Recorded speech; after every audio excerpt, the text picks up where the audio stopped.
Howdy folks, and welcome back to another episode of Tyria Talk. My name is Richie, and this show is all about the upcoming MMO, Guild Wars 2. This is episode number 28, and today I'm going to be talking about the tier trait revamp that has found its way into the second beta weekend event. Now, before I get started in that topic, actually, I wanted to say that, oh my god, I hit 2,000 subscribers on my YouTube channel. That's insane. That is incredible. I thank everybody that is watching this that is subscribed. Thank you so much for the support that you've given me. And I just wanted to say thank you, and I appreciate it. And if you're not subscribed, there's a link you can subscribe. That'd be awesome. All right. Anyway, to today's topic. So let me describe what's going on here. There was a major change between the first beta weekend build and the second beta weekend build in regards to the trait system. I'll describe it briefly, but if you want more information, you can find it somewhere on the interwebs. In the first beta weekend event, when you put points into your trait lines, you had 70 points to spend at level 80. Every 10 points you spent in a trait line, you got to pick a major trait. And each trait line had 12 major traits you could choose from. In the first beta weekend, every time you spend 10 points in a trait line, you can pick any one of those 12 traits. In the second beta weekend event, they made these major traits tiered. So when you spend 10 points in a trait line, you can pick one of 6 different tier 1 major traits. When you put 20 points into a trait line, you actually unlock 4 more of them. And so you can choose from 1 to 10 different traits. And then when you spend 30 traits in the trait line, you actually get access to the final 2. That's like the top major trait or so. So it puts a little bit more structure into how you spend the points. It's a very different system. And there's been a lot of people for and against this, and there's been a lot of talk about it. Now, I've discussed my thoughts on GameBreaker's GuildCast a couple times now, but I kind of wanted to talk a little bit about more in depth of how I feel and the different sides of this debate. So first of all, ArenaNet has posted some kind of explanation. They actually talked last week on Reddit. They did an Ask Me Anything, and they actually had a statement prepared in regards to the traits. And I'm going to go over some of the reasons why they made this change. The first thing they said was the best builds were all 30, 10, 10, 10, 10. And what this basically means is you would choose which trait line you wanted to specialize in, and you put 30 points in there, and you get to pick 3 traits there. But really, with this system, you want to actually spend 10 points in as many of the other trait lines as possible, because you unlock that first major trait, and you can choose the best one out of all the trait lines. So you can cherry pick, and a lot of the best builds, a lot of what people were doing was doing exactly that. They were going through, and since there were no tiers, it was wide open, and you could just take the best tiers from every trait line.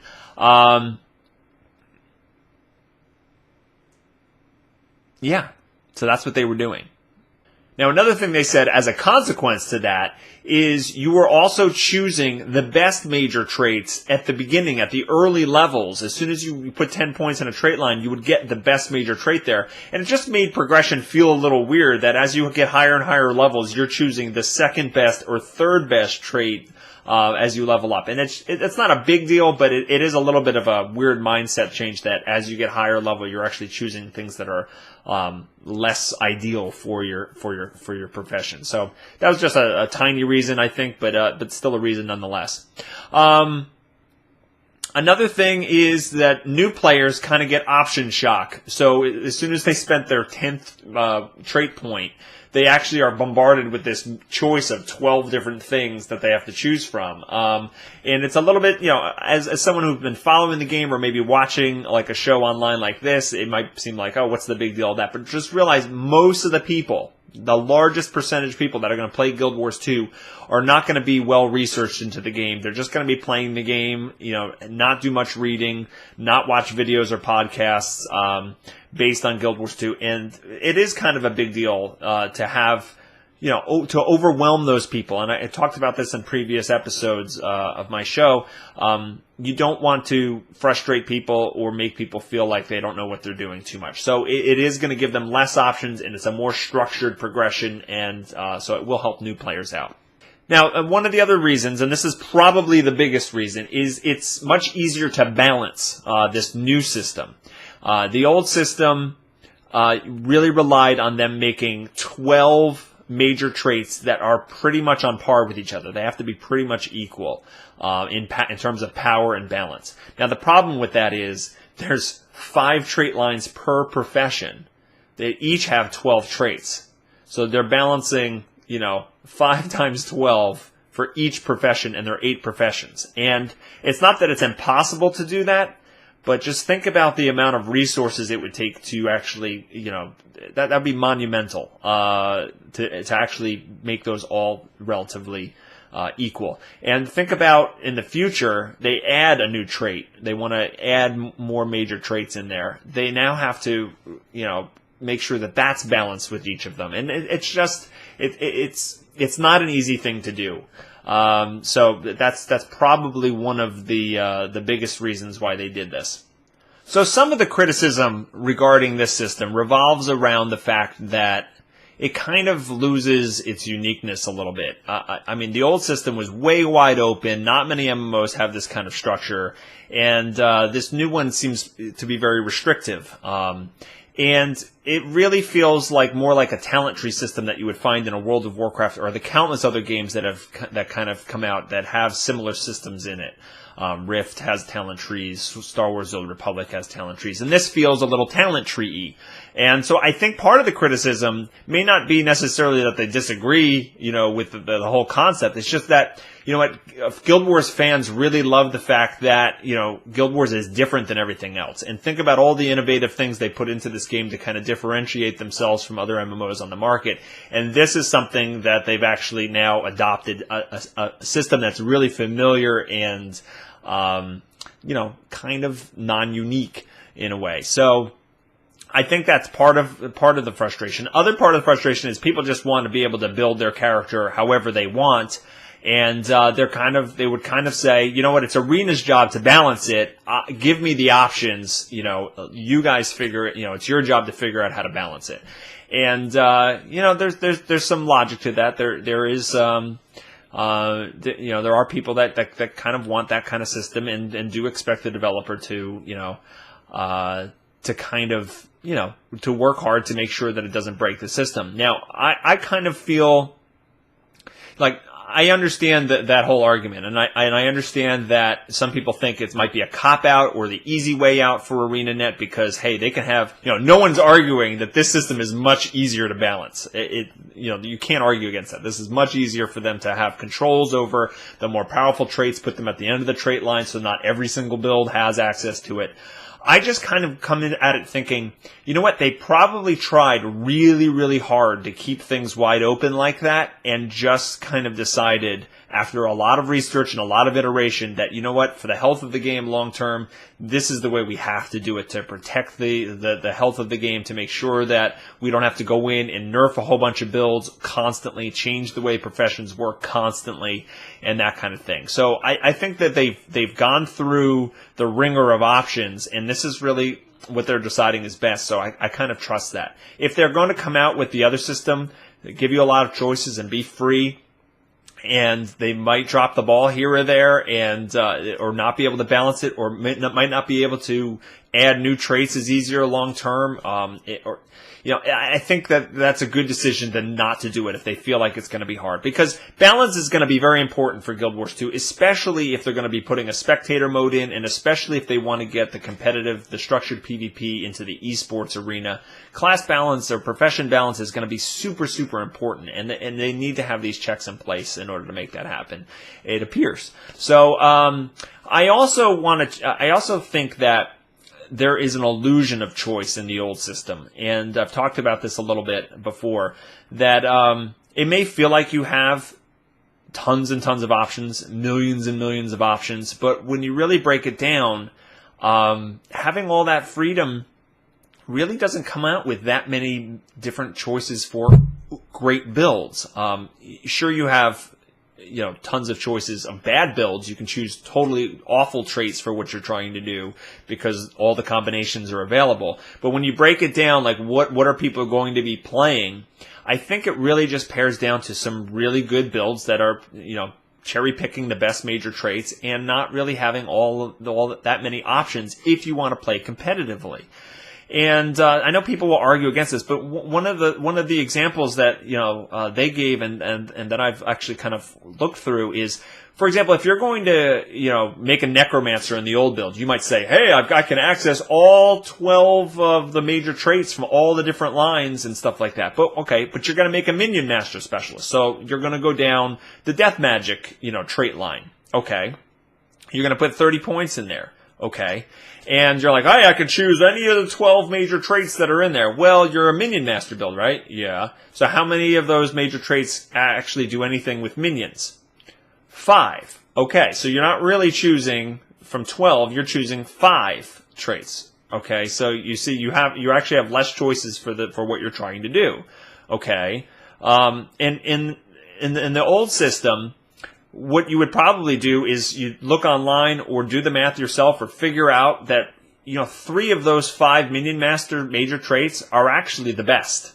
They're kind of slightly better or much better than the other 2. So really, everybody who's out there trying to make a minion master necromancer is going to choose the 3. I'm going to say most, not everybody, but 3 of the same major traits. All right, and in the new system, the way it's structured is the two best of those major traits. I gotta look at my notes here. Death Nova, which blows up your minions when they die, and Necromantic Corruption, which allows your minions to have a chance to remove boons from the enemy when they attack. Those 2 are put all the way in the 3rd tier. So every single minion master has to choose one of those 2 major traits. Or they could choose other things, but they're going to choose one of those 2 minion-related traits at the end. So automatically, what this does is it makes every minion master specialist necromancer, choose one or 2 of those. So the chances that they're going to be different, you've got like a 50-50 chance that they're going to choose one or another. And that might not seem like a ton of choices, but it's better than the alternative of every single one having the same 3 major traits. And I know I'm speaking in absolutes, and yes, people will find, hey, I might not choose all minion-related major traits. I understand that. And you know what? Maybe there's going to be minion masters that don't even choose one of those 2 in the new system at the final trait. I understand that. But I'm just saying most people would do one of those things. So you can see that already that it kind of can give you more options, even though they're restricting. It seems like it's a more restrictive system. This is a design philosophy thing. I mean, if you've ever read Mark Rosewater's Magic the Gathering design column on their site, he goes on, he really shows you that restrictions breed creativity. It's a saying that they use a lot. And it's true in a lot of different things.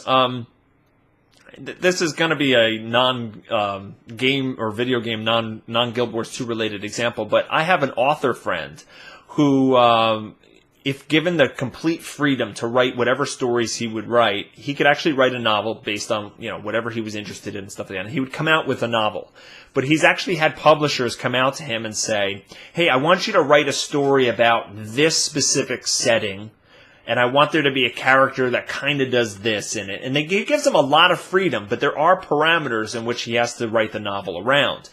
And it's funny, at first you're kind of like, oh, I don't want to be restricted, or I want to write what I want to write, and that kind of thing. But it's funny, he's gone through this process, and at the end of the day, he comes out with a story he really loves, and he's actually said to me, I would never have been able to write this story that I did with the plot twists and the characters that I had I not been given those restrictions. Those kind of things would never have popped into my head. So that those restrictions bred creativity in that example. And you can see this example countless number of times. In Magic the Gathering design, if you're just creating a Magic set of cards with no parameters, you'd come up with all these different things, but you would probably never be able to think about certain other options unless they came out and said, hey, every single card in this set has to be multicolored, or every single card in this set has to have the theme of artifacts, or something like that. So So this is a constant design thing that you put parameters around it, and it actually breeds creativity. And I think it's going to be the same thing with this. You know, you're going to come up with new builds based on this new trait system that you never would have thought of doing before, because you were just choosing the best things, or doing, you know, you were cherry picking those 10 best things, and now you might be thinking about different options a little bit more. And an important thing that you also have to realize is, in that wide open system, there's going to be plenty of bad builds, right, that just are terrible. And there's also going to be plenty of builds that might be too strong, that ArenaNet would then have to go in and nerf. Nobody likes things to be nerfed post-launch. And so, I mean, think about it from Guild Wars 1 perspective, okay? For those of you who played Guild Wars 1, there is not a system out there that gave you more freedom. You had access to every skill in the game on one character, because you could choose a secondary profession, right? And you could change your secondary profession at any time. So really, the combinations were almost endless in that game. And yet you still had a whole wiki site dedicated to just highlighting the meta builds, the viable builds for your character, because ArenaNet had to go in and, you know, there was anytime somebody came up with a new creative, awesome build that broke the game, ArenaNet had to come in and do something about it. So you still were left with looking up these cookie cutter builds, even though that was the ultimate freedom that you had in that game. There were so many bad skills, so many skills you would never use in that system. And sure, you might have options, but not a lot of them were good. Anyway, I've talked that to death. I guess I can move on to other points. So to summarize my thoughts on it, you know, I kind of wish that there was another way that they could have gone about, like, fixing this. Something that still keeps it a little bit unique. Something that might have keep the freedom a little bit more. But at the same time, I really trust that they have gone through all the options, and they've decided that this is the best long-term for their game. And if that's the case, then I'm going to support that decision. And you know what? There are plenty other unique things in the game to keep me interested. And if this feels a little bit like everything else, oh well. I don't want the system to be nerfed constantly or having balance issues, and I want them to have controls for long-term so that they can, you know, keep the game going as healthy and non-abrasive as possible. So I do kind of support this system for now. I wish there was another way, but I don't know what they could do. I support it, and I think that people also have to keep in mind that all these changes took place in a 5-week period between the two beta weekend events. I think it was 5 or 6 weeks or so. And you know what? Who knows what they're going to do for next time? They're still iterating. They could change this. They could revert it. They could modify it even more. Let's keep our eyes and ears on what news we get, and we'll see what happens in the next beta weekend event. You know, they could change things once again, and then I could do another video on it. That's way too long. Anyway, so what are your thoughts on it? I know this is a big debate. You know, you might hate everything that I'm saying. Let's talk about it in the comments below. Ask me any questions as well, and hit the like button and share this video with your friends. Help me grow the channel. I appreciate it. Subscribe so that you can be notified when future videos are released, and you can contact me on Google+ and Facebook and Twitter, and all that information should be on the screen or down below. So I appreciate it, and I hope you guys have a great day.